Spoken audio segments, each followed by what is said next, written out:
Too fast. Way too fast. I can't believe that the July 4th super holiday is now in the history books.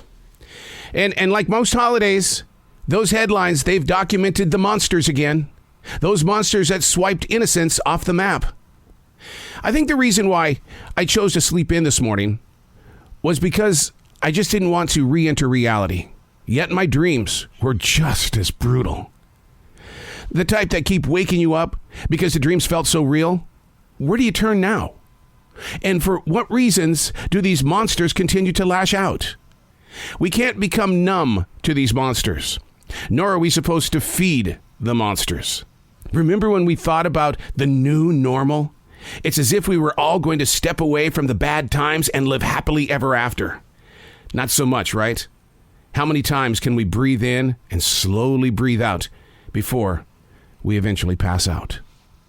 Hey, it's Arrow. This is The Daily Mess, a chronological walk through an everyday world.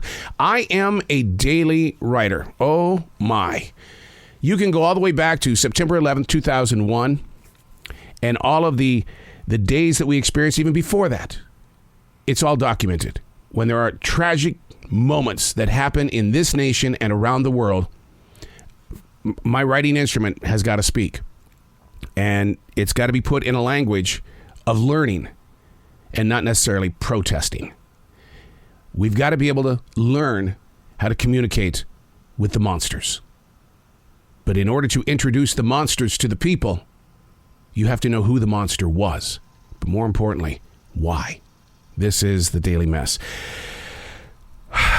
From where we stand, what do we see? What makes the question so interesting is that most of the time what we see are different things. Words are no different.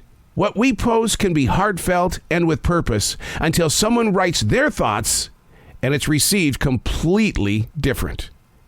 And the only thing you were trying to do was just convey a message.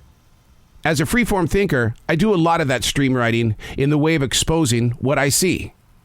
Being in this present place, many times there's not a soft landing. It's like trying to take a photograph of something spectacular in the sky, and the smartphone, it doesn't capture it. Stream writing has its importance on the chapters that I live, but living with it and others isn't always what we both see. Maintaining harmony is always a good choice. Sadly, for some, that means disconnecting from what you see, which does what? It leads straight to silence. What does any of this mean? You go from talking about the monsters on July 4th, 2022 to where do we stand? What does it mean? The points of view, the experiences that we all go through, what we read in the headlines or on social media, what you see, what I see, we must agree that it's going to be different things. But it doesn't say, hey, you now have permission to create a battle.